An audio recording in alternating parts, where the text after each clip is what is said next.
All right, well, good morning, everybody. People are filing into the webinar, so if we can all just sit tight for 30 seconds and let everybody come in, then we will get started very shortly. Thank you for being here.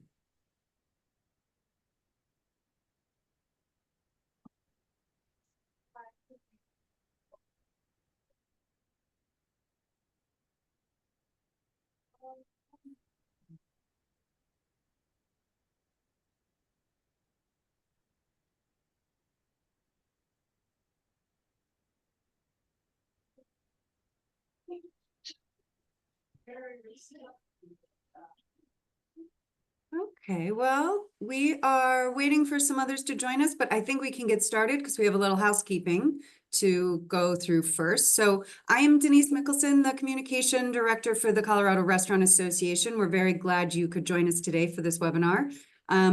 For housekeeping purposes, please put any questions that you have into the Q&A function, and they will be answered as the questions pop up. So don't hold back. And then this webinar is being recorded, and the recording will be on our website, the CRA website, which is corestaurant.org/education, where all our webinars live. And that will be up there probably by the end of the day. And with that, I'm going to kick it over to Colin, our Director of Government Affairs. Perfect. Thanks, Denise, and thank you, everyone. Just wanted to give a little context to the presentation today. So the Circular Action Alliance came out of a piece of legislation that was passed, I believe, in the 2022 legislative session to increase recycling. It is a fairly complicated piece of legislation, largely exempted a lot of retail food establishments, but does still touch our industry in a number of ways. And the folks in charge of implementing the legislation were kind enough to come and do this webinar to hopefully give some clarity onto how exactly it does and does not impact your business. So with that, I am just going to hand it off to the folks from the Circular Action Alliance. They will get started with their presentation, and then we can follow up with questions after they go through their slides. So we'll start with Yuri. Well, Jennifer, do you want to kick us, or do you want me to? I can go either way. No, I'm happy to do it. Thanks so much, Colin, and to the Restaurant Association for hosting us to give you guys an opportunity to learn a little bit more about the EPR program that's currently in implementation. Who's driving slides here? Okay, thanks, Yuri. I appreciate it. So legal disclaimer. This presentation is intended to be educational and not legal advice. If you have any questions about your obligations or any of the material here, please be sure to consult a legal expert on your end. Also, Circular Action Alliance is subject to federal, state, international antitrust competition laws and has the policy of strict compliance with these laws. So we'll not be talking about prices, fees, profits, salaries, anything that falls under antitrust rubric. A quick introduction to the folks who are speaking to you today. I'm Jennifer Freeman. Some of you may already know me through my work with the Colorado Restaurant Foundation Board. Had a wonderful time and really enjoyed that experience as one of your board members, and look forward to working with you moving forward in EPR implementation. Also with us today is Yuri Freeman, no relation. He is our executive director of our Colorado program.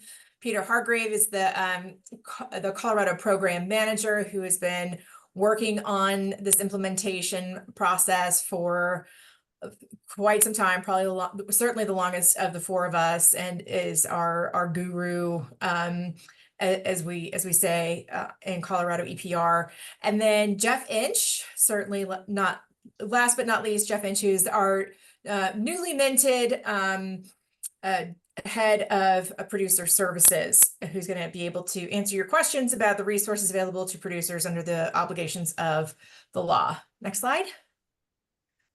Real quick, we went ahead and went through introductions.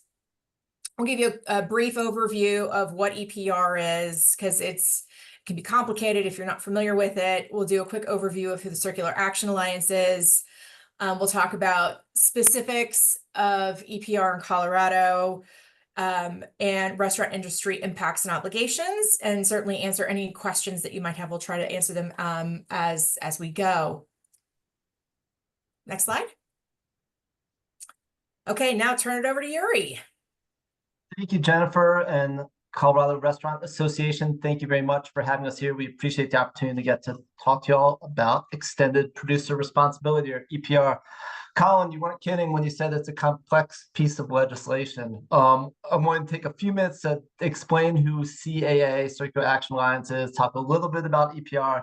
And Colin, what I've heard, I'm not a lobbyist, I don't work in the State House, but I've heard from multiple people that this is the longest piece of legislation that's been passed in Colorado history. So it is complex. It's HB 22-1355. HB 22-1355. So people want to read it. It's accessible online. I've read it a bunch of times. But we give a really high-level background what extended producer responsibility is and what's in the legislation. And then I'm going to pass it off to Peter and Jeff, my colleagues, to talk about what this might mean for restaurants in Colorado. So extended producer responsibility, also known as EPR, is a policy approach that shifts the financial and often operational responsibility for recycling of a product from local governments and taxpayers to the producers of those products, hence the extended producer part of EPR. Legislation like that in Colorado requires producers to fund and organize the collection, sorting, and processing of packaging-like products that they supply into the state. The goal of the EPR is to improve the recycling system through change at scale and incent changes to packaging design that improve recyclability, reduce waste, and improve environmental outcomes here in Colorado. So CAA, we are a producer responsibility organization. This is a term you'll probably hear multiple times today. As EPR begins to get closer to implementation here in the state of Colorado, you may hear the word pro more often. So producer responsibility organization is responsible for assisting producers in meeting their collective responsibilities. We are producer-led and typically nonprofit. So CAA is not the state. We are an independent nonprofit organization that's helping to implement the EPR program here in Colorado. Pros typically help develop a program plan that outlines how the designated materials will be managed, how the organization will incent change, and how producer fees will be set and managed. It is often overseen by government, as is the case here in the Colorado, and there's an advisory board made up of impacted stakeholders, or a Colorado advisory board. So who is CAA? CAA is a new U.S. nonprofit pro that was formally founded in 2022 by a group of companies. You can see those companies here on the slide. In response to the passage of EPR laws and support all producers in meeting their compliance obligations across multiple states. Our mission, CAA's mission, is to deliver harmonized, best-in-class compliance services to all producers to advance an efficient and effective circular economy. Throughout this, we're looking at meeting the regulatory requirements laid out by the state law here in Colorado, leverage existing recycling systems and infrastructure, and advance circularity throughout collaboration with local government, service providers, and other stakeholders in the system. I wouldn't be shocked if y'all haven't been paying attention to EPR. It's gaining momentum and it's getting in the news more often. If you have been paying attention, you'd see that it really is ending up in the news more frequently now. There has been, over the past several years, lots of activity across the United States.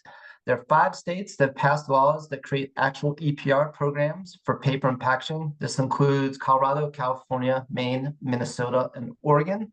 Other states have recently passed what are essentially study bills. These laws require that states, sometimes in consultation with an advisory council, to make recommendations on what a future EPR program should look like in that state. So where are we at here in the state of Colorado? So it's been about 15 months since 16 months since CAA has become the pro. We've completed the statewide needs assessment and prepared a recycling scenario, which has been approved by the General Assembly's Joint Budget Committee, the JBC.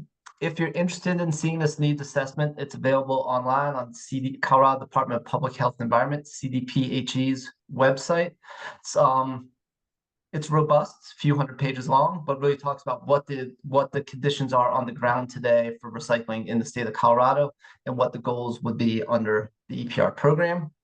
We presented, thank you, Peter. Mostly Peter's presented at nearly 30 advisory board meetings. We actually have an advisory board meeting on Thursday. Everyone's invited to these Colorado advisory board meetings. If you hear this presentation and you want to learn more about EPR in Colorado, please attend one. They're open to the public, and they are published on CDPHE's website beforehand.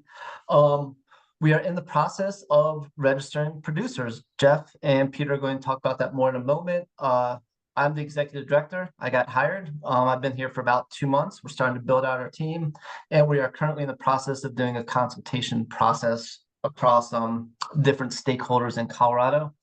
We actually have a consultation this afternoon at 1 p.m. It's our 6th of 10 consultations. What I'm in the midst of doing in our Colorado team is harmonizing our program with other states while recognizing local requirements. So I shared that EPR is passed in several states. We're looking like if there's an element of the Oregon plan that can be the same in Colorado and Oregon, that's our aim. We want to make it as harmonized as we can. There are individual local requirements that make harmonization challenging in some cases. We are working closely with the EPR advisory board. That's the group that's meeting on Thursday. That represents cities, counties, businesses, recyclers, processors, and markets. So it's a group of people appointed by the state, the executive director, and that's advising us, using the needs assessment and working with jurisdictions to figure out how we're going to implement EPR in Colorado. I mentioned the consultation plan. So this is, if you're interested in attending consultation, please, there's some links here. You can sign up for them, they're open to the public. If you've missed some of them, all the meeting materials from previous consultations are being posted on our website. So you're invited to read those. There's solicitation forms. If you have input on what covered materials are, what EPR looks like, how it may impact you, we suggest you look at those resources. Oh, last one, sorry. We're working closely to get our program plan into CDPHE. So CAA, Circular Action Alliance, part of the state statute that enabled EPR in Colorado. We are required to submit a program plan to the state, to the Department of Public Health and Environment by February 1st of next year. The state will then have a few months to review it. It'll be put up for public consultation and comment in that period as well. But we're working on this draft actively. Within the program plan, I'm not going to get into the weeds on this, but this is all the stuff that we have to put in the plan as required in that HB 22-1355. Talk about how we work with producers, what minimum recyclables are, education outreach, end markets, reuse and refill, post-consumer recycled content. There is a consultation on each of these topics. So there's individual slide decks on our proposed approach for each of these different topics. That's my pretty fast, high-level summary of EPR in Colorado. I'm happy to answer any questions now. We can stop throughout this if you got questions. I know we're using probably a lot of acronyms. I've been immersed in the recycling world for 20 years, so I'm prone to use acronyms. So stop me or ask questions if I've done anything that doesn't make sense. If not, I'm going to pass it on to Peter and talk more about some of the definitions that are in the statute here in Colorado. Thanks, Yuri. Yeah, so as Yuri mentioned, I mean, as you've got questions, feel free to put them into the the Q&A. More than happy to stop as we go through. So I'll try to take my time going through the next couple of slides. And as I said, ask questions. Feel free to ask questions as we go through. So just starting with what is designated. So packaging material is designated within the statute. So packaging material is any material that is intended for single or short-term use and is used for the containment, protection, handling, or delivery of products to the consumer at point of sale, including through internet sales. So this includes the most of the materials that we're talking about when we think about recyclable materials, plastic, paper, glass, metal, cartons, rigid plastics. But it does also extend beyond that to include other types of packaging materials that also might be more unique. Wood packaging, like what might go around a case of clementines, textile packaging that might be used to hold coffee beans in it. So there is a wide range of materials that the legislation actually captures. Again, it's focused on single or short-term use. It does not include reusable or refillable containers. It also does not include, just stay there for a second, Yuri. It also doesn't include, so packaging materials used solely in transport or distribution to non-consumers. So that could be things like pallets, where you may be receiving at your restaurant, you might be receiving pallets of material. It would not include those materials. It doesn't include business-to-business packaging. So if you are getting large orders of supplies that are boxed, it wouldn't include that cardboard box that would go around ingredients that you might be receiving at your restaurant. It does not include packaging materials that are not sold or distributed to covered entities, so it not delivered to residential consumers. Packaging materials, it doesn't also include packaging materials that are distributed outside of the state. Now, I don't think that would apply to any of you specifically, but certainly if there was a producer of food serviceware in Colorado that was shipping their materials out to another jurisdiction, it wouldn't include those materials that were being sent outside of the state. Next slide over. So covered materials, again, we've just provided some examples of types of materials that would be covered packaging materials. So food packaging and food serviceware. So anything that you're using to provide packaging to consumers, to residents so fast food takeout containers, bags, your clamshell types of packaging, all of that material. Beverage packaging, so that could be cans or bottles of juice, or it could include packaging that is filled, drinks that are filled at the restaurant itself that are single use. It does include general consumer product packaging. So this would be things that are sold directly to this consumer. And that might include sales packaging, group packaging, where it may be a case of pop that's packaged together.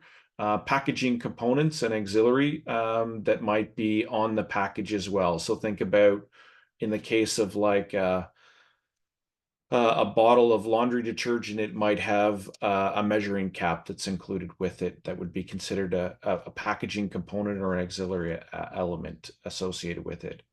It includes paper, cardboard, food, beverage, and food service packaging materials, compostable packaging materials. It would also include things like print advertising that may be used to be getting out to residents about options they might have for food. Next slide. There are specific exemptions included in the regulations for types of products that are not included. So packaging intended for long-term storage, transport, or protection of a durable product. Maybe not irrelevant to this industry, but something like a case that might be used to hold a drill. Those sort of suitcase types of packages.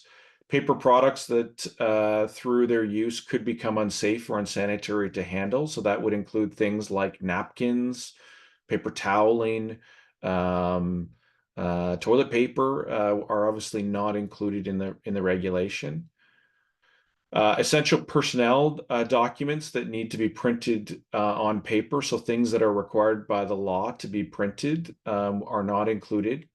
Beverage containers subject to a container deposit. Now, there is no deposit system currently in place in Colorado, so that does not apply currently within the state. Industrial or manufacturing packaging, so bulk bags and things like that would be exempt. Packaging containing products or equipment that is associated with things like poison prevention packaging. So that could be things like antifreeze or pharmaceuticals, federal insecticide, fungicide, and roticide. So things that potentially include materials in it that may be problematic. Infant formula, medical food packaging is exempt, as well as I mentioned again, containers that are designed and intended for reuse or refill. So if your restaurant potentially is selling, if you've got a cafe, is selling reusable cups, those would not be included as part of the legislation. Next slide. So just moving to what is covered into now talking about specifically who are the producers that are obligated. Next slide, Yuri. So a producer, and we'll talk a little bit about the order of obligation, but producers would be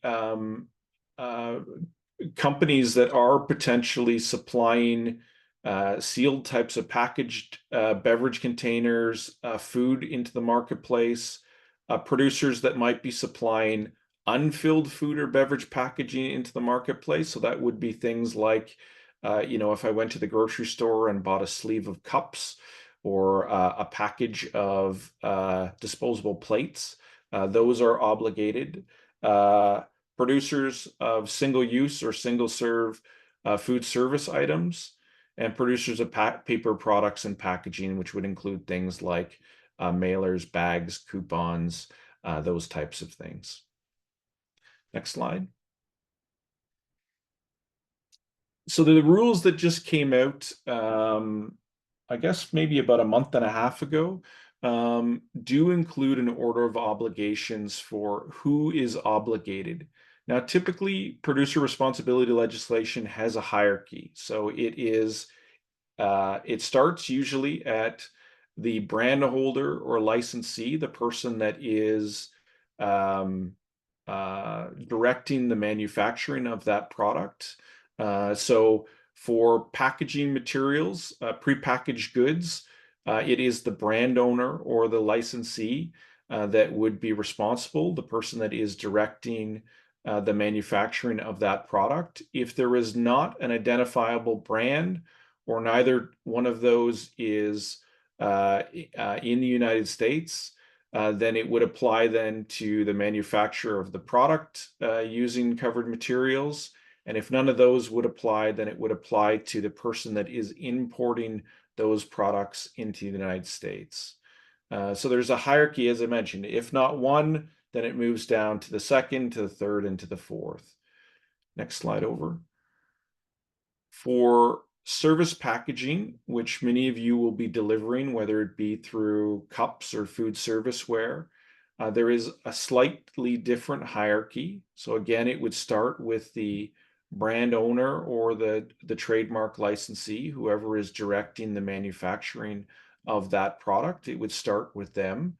And so in the case of food serviceware, that brand owner could be, if it's a franchise that, or if it's a franchise, that could be like a McDonald's or Dunkin'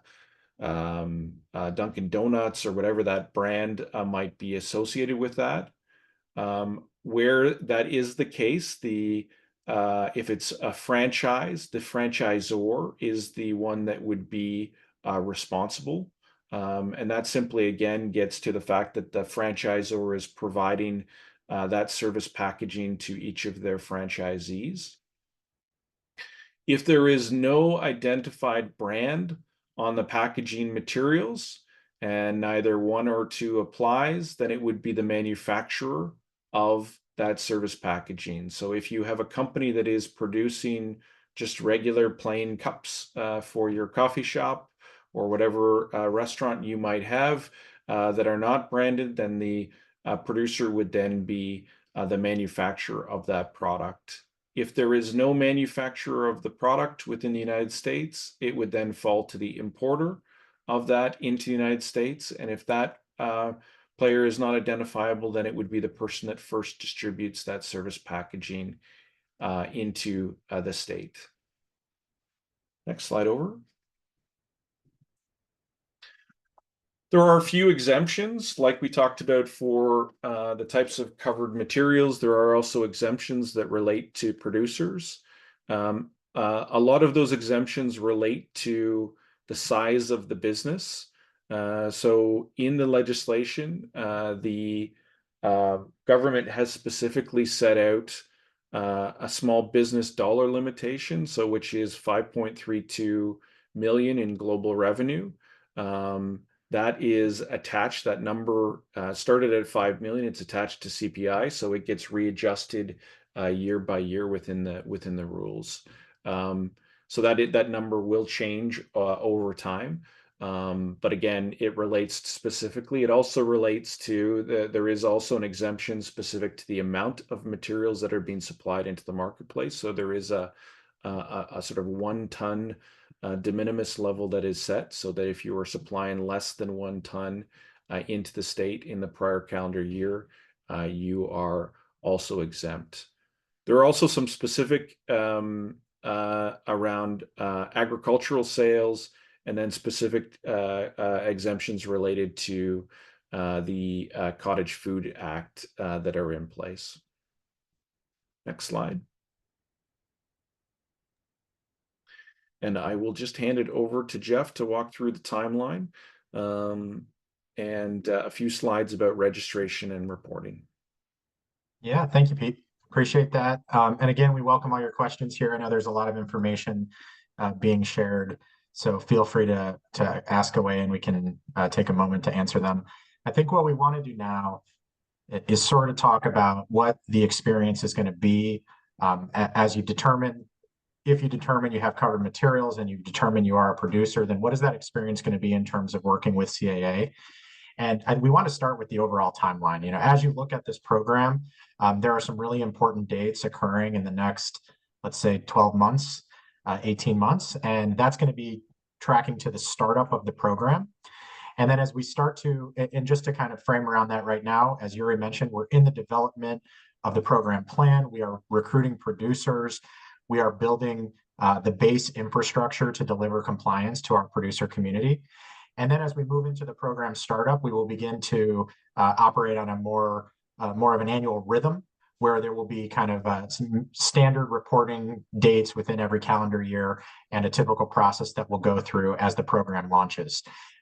All this to say, the next stretch of time is really important for education, some of the initial registration steps, and some of the agreements that will be done with CAA to really get producers engaged with us and beginning to report into this more annual cycle that will begin once the program launches. Let's go to the next slide, Yuri. Some of the key obligations here in that next stretch of time that I referenced was there's a deadline to register with CAA by October 1st, 2024. We're going to talk more about what that means here in the next stretch of slides. There's also an obligation to participate with the pro by July 1st, 2025. So by the middle of next year, we will continue to evolve. Registration, as you'll see in a second, is pretty simple, but we're going to continue to involve our participation with producers in terms of agreement development and preparation on reporting going into 2025. Ultimately, dues will be paid to the pro if you are an obligated producer by January 1st, 2026. Data preparation and reporting to CAA is going to be a necessary part of the process to assess dues, and that is also going to be a part of our annual cycle as we move into the implementation phase. And of course, we're going to have the need to share information back and forth and be able to clearly cover all that information from both sides. So that'll be part of the agreements that we establish. Next slide, Yuri. So as we mentioned, a little bit more on registration. What does that mean? So you just heard about covered materials. You just heard about producer definition. If there is any sense that you may be a obligated producer with covered materials, the idea, we would recommend that you register with CAA ahead of the October 1st deadline. It is not an obligation beyond submitting some of your contact information. It is going to really allow us to provide some resources and education to producers that are registered with CAA. It's also going to allow us to really get a sense of who is a producer in the system in Colorado. And ultimately, that's going to reduce free riders in the future, as we all obligated producers are going to need to be a part of complying with the program in the future. It's also going to be really important that the more time we have to bring producers in, educate them on how to prepare and submit their supply data. It will also inform more accurate and fair fee schedules that will be provided to the producers so that everybody can do the appropriate planning and that everybody's paying their fair share into the system. So we actually had, as Yuri started to mention this, I know we're on a Colorado specific meeting, but one of the really important things about CAA is we are working to provide harmonization and really an experience for producers that have obligations in multiple states, doing that in a very consistent manner. So we are doing registration right now for obligations in any state where CAA is operating: Colorado, California, and Oregon. We had an internal deadline of July 1st and had a lot of momentum with registrations up to that point. And now with the October 1st deadline in Colorado, we expect that we can really have a focus on Colorado producers and make sure that if you didn't register on July 1st already with CAA, you have every opportunity to do so by October 1st here. So yeah, just important timelines here. And we do have a link. You guys will have the slides. So there's a link here, and we're going to provide additional opportunities to get to our website and register. Next slide, please. All right. So once you're registered, what does that mean? Well, we have a number of resources that we're providing registered producers.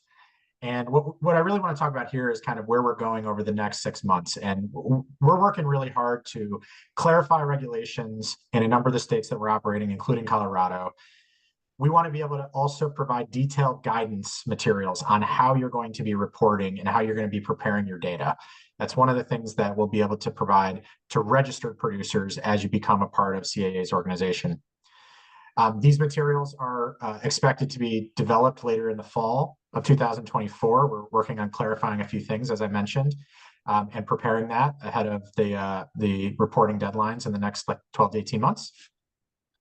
And we're also working on kind of a user-friendly portal where all of this reporting is going to happen. It's going to be a one-stop shop in terms of receiving information for registered producers, as well as submitting your data and having a clear access point for producers to engage on the compliance journey with CAA. The actual portal being up and running in terms of receiving producers' data is targeted for the first quarter of 2025. Great. And in addition to that, also want to mention immediately when you join and when you register with CAA, you're going to get access to invitation to our producer working groups, which is a really important place for, this is kind of creating an itch. Hopefully we can scratch it there with a lot more information around what's going on with the details of a number of topics as we shape the program plans and a number of the tools that we're going to be offering producers here as you become a full member of CAA. And we also have monthly newsletters. We have a producer working group coming up later in September. So I would encourage you to certainly check out, if you're thinking about the October 1st deadline, it might be great for you to check out doing it ahead of the September 17th producer working group so that you can get that invitation and be a part of the meeting there. It's only open to registered producers. So would encourage you to take a look at, if you're interested in more information, register with us, use the QR code. And we'd love to have you be involved in those sessions. So great. I think I'm going to pass it back to Pete, I believe, for some thanks, of Jeff. the other side of things here. Yeah. So the last piece I wanted to just touch on is the legislation also impacts potentially the restaurant industry in a separate way, and that is there are requirements in place for where the pro needs to set up and ensure that there's collection services provided. So in the legislation, a covered entity includes residential. So that would be your typical like single family home or multi-residential building. And then it has requirements that come into place later for non-residential entities. So that includes institutions, so schools, government buildings, public spaces. It includes certain types of hospitality locations, which would include potentially things like hotels, restaurants, sports venues, those types of things, and then certain types of small businesses. So the pro needs to in the program plan needs to establish how it will move forward with those services to those non-cover or non-residential covered entities by the sort of 2028 timeline. Now, we are in the process right now of working through those. The definitions within the legislation are quite broad. And so there will be a need potentially for us to look at scoping those down to explain exactly who we will be servicing and how. And so we are certainly looking for feedback on that.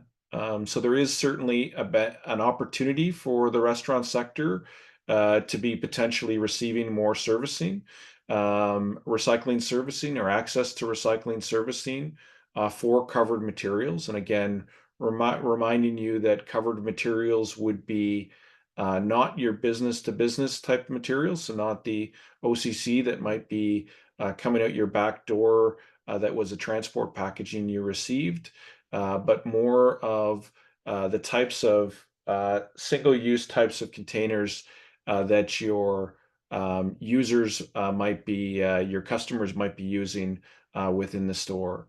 So we are looking at that right now. There is, I guess, some pluses and minuses that come with that additional servicing. So the more locations we are servicing and the more materials we are processing will certainly add to the amount of materials that we are recycling, but will also add to costs. And so I think we are certainly looking at that to say, what is the right portfolio of hospitality locations and small businesses that should be scoped into the legislation, and how do we do that effectively so that we can provide servicing to those locations. So we are in the process right now of looking through that, and I think as Jeff had mentioned, and Yuri, there are lots of opportunities right now to participate as part of the development of the program plan. So there are the webinars that are being offered by us right now, and the surveys that we're looking for feedback on. You can email us directly with feedback, and then there are also advisory boards that are happening and technical work sessions that are happening through the lead of CDPHE that you can also participate in. So the links are attached and will be provided to you afterwards as well, so that you can look through those sources. And that's all of the slides we have, but we are certainly happy to go back and talk about any of the pieces that you might have more questions on in more detail.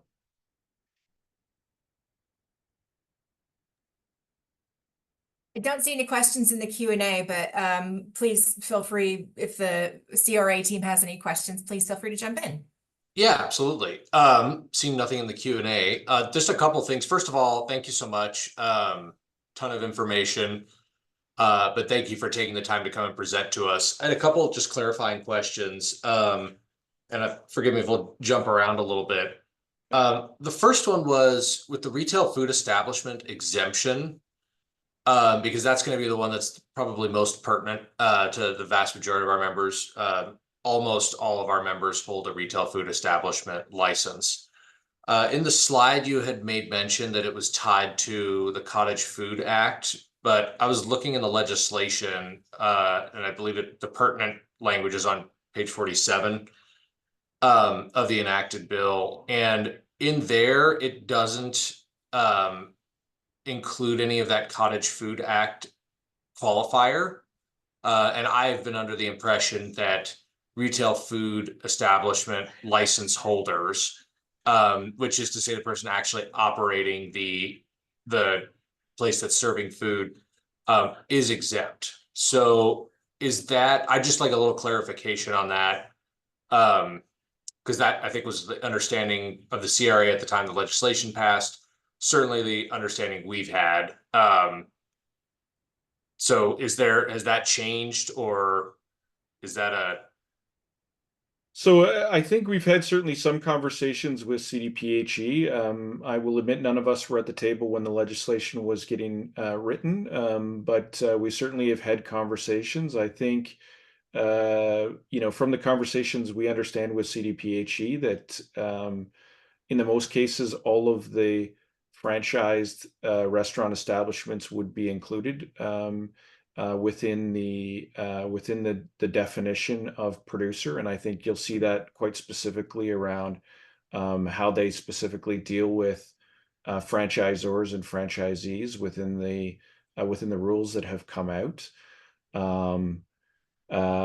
The act then does potentially, again, so if the restaurant establishment itself is not the producer, then potentially the supplier of that restaurant may be the responsible party. So that might be the manufacturer of the food service ware that is supplying that, or the importer of that food service ware that is supplying those materials that would be potentially caught. Yes. So I guess my question is, and I appreciate, and I'll ask a different question about the franchisee franchisor clarification, because it was our understanding, for instance, using the McDonald's example, that McDonald's, the corporation that produces the branded material, cups and containers, etc., the franchisor would be the one responsible under this bill, whereas the individual franchisee who is owning and operating the store would not be the responsible party in this. And that seems pretty clear. So I guess my question would be, moving to a slightly different scenario. Let's say we have a one-off boba tea shop that has material that it brands for its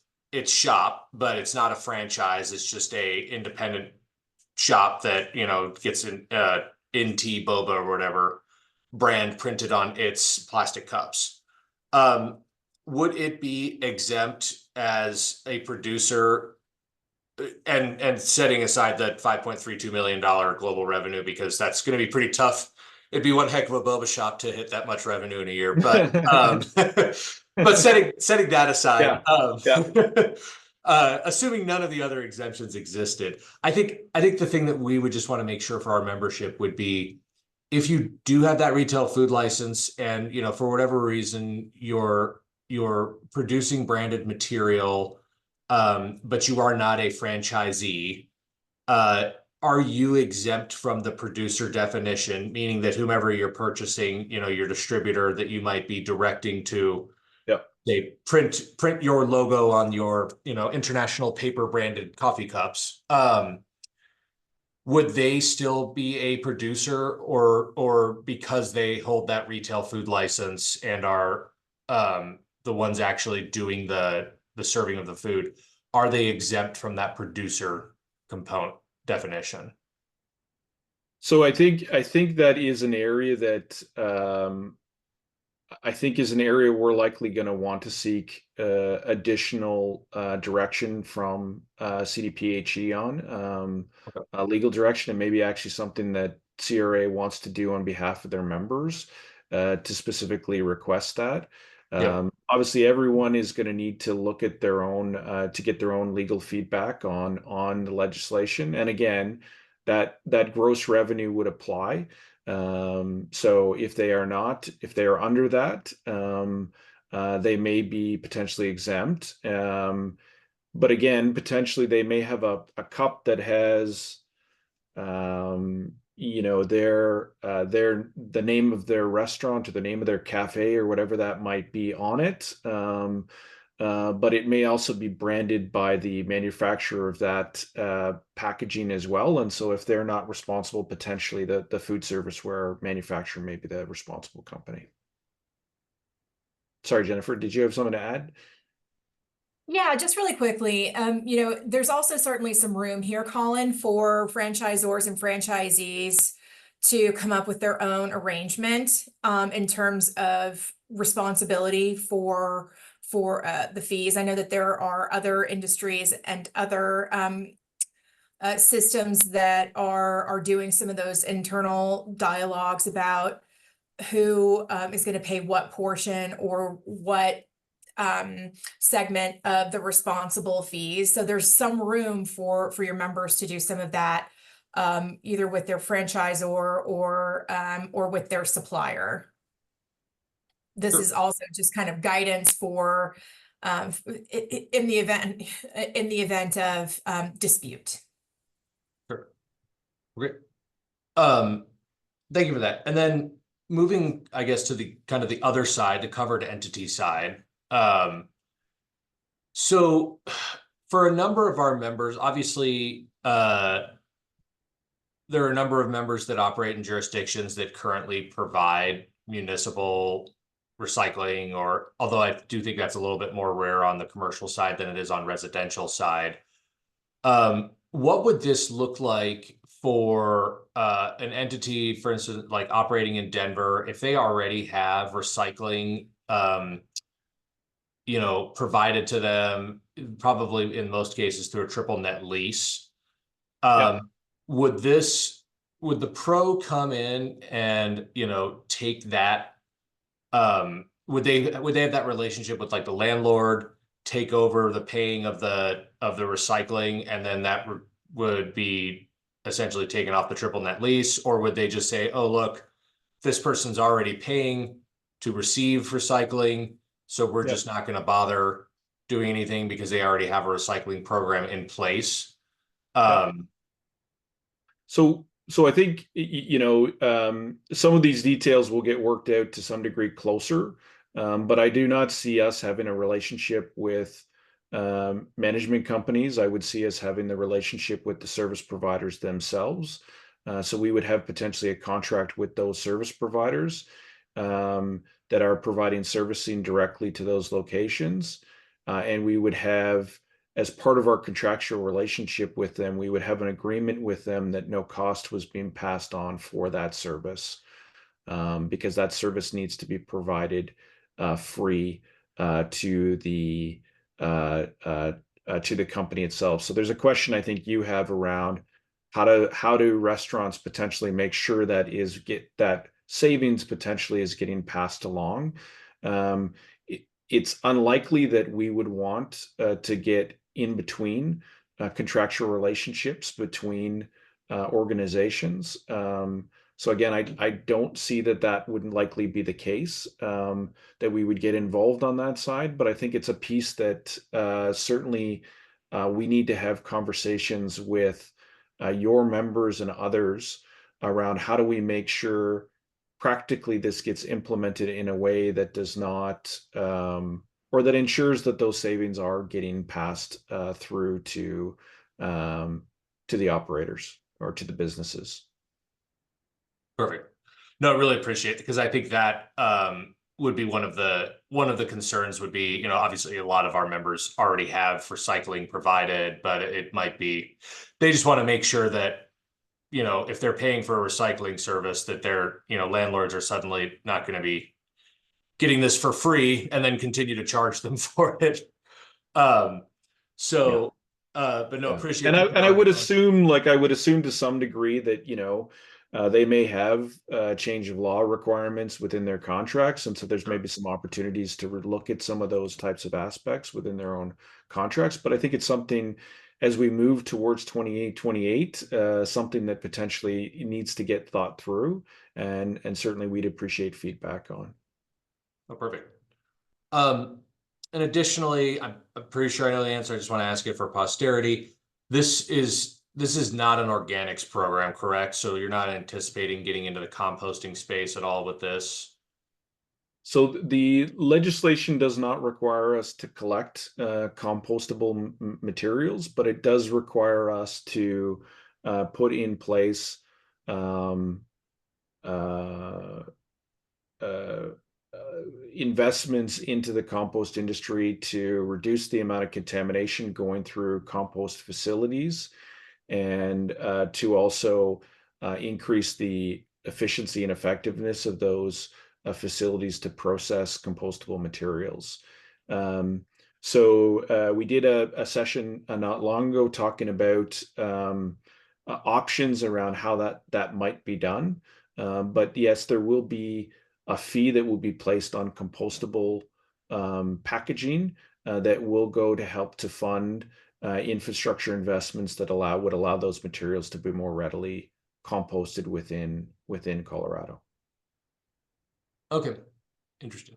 Well, thank you for that. Then the last one, or the last question I had with regards to the covered entity, and I think it was on the next slide, if I'm not mistaken. It had talked about targets. Maybe it wasn't. Maybe, there was some slide that had made a reference on the covered entity side that the program would be required to hit kind of targeted volumes for certain timelines. I think it was like a 2030 and a 2035 timeline, if I recall correctly.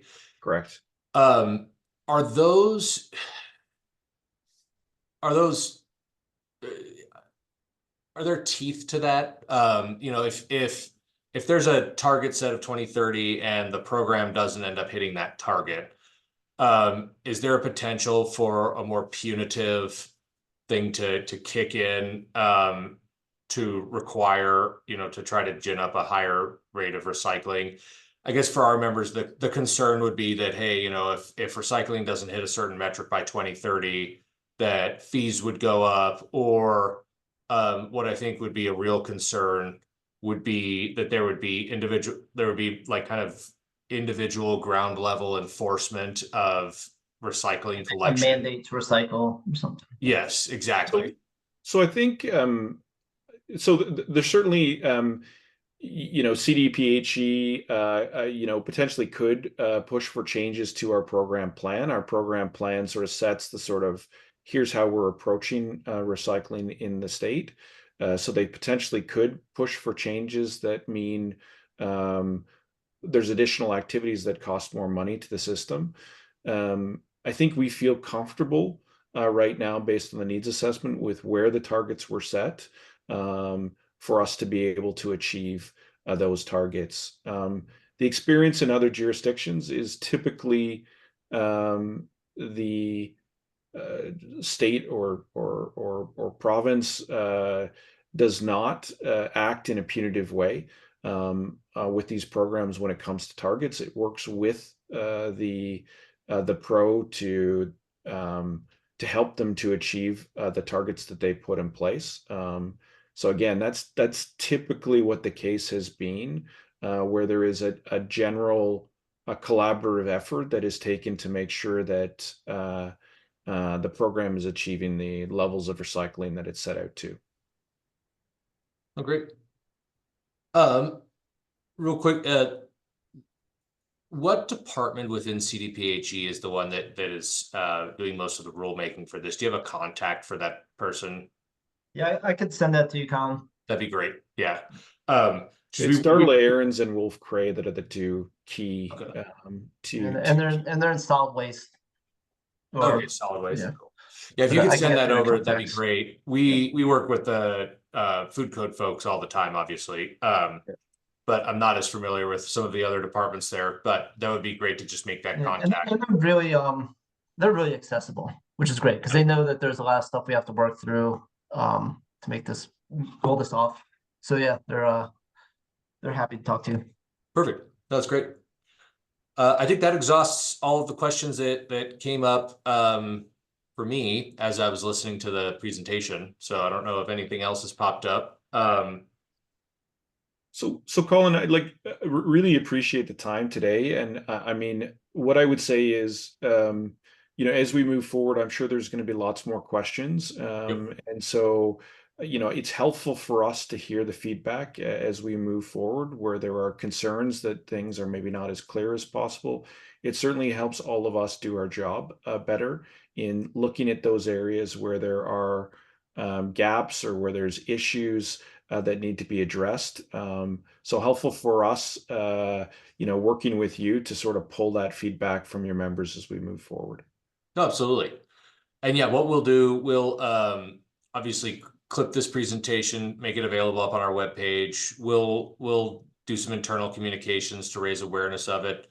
Just with the nature of the industry, it's kind of people watch things when they have time, which sadly a lot of times is like 10:30 at night on a weekday because they're busy running their shops. But as information or concerns trickle into us, we'll make sure to communicate that with you, and we'll stay in contact over the next couple of months as the initial implementation gets rolled out, and then touch base on things as they hit the ground.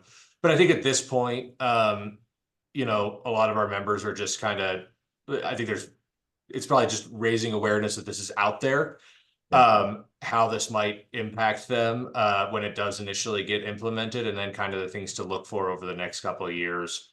Because it's obviously an important thing, and I know you guys spend a lot of time thinking about it. I would say, for most of our members, it's probably, they've got about 1 minute of every week that they can dedicate to thinking about this. They got to go on to the next thing. So really right now, it's just putting this on their radar, making them aware that, hey, this is something that you're going to be seeing, in one way or the other, either through your covered entity status or through your franchisor. So when these conversations start happening, this is what it is. And if you run into any issues, just reach out to us and we'll make sure to pass that along. So that's great.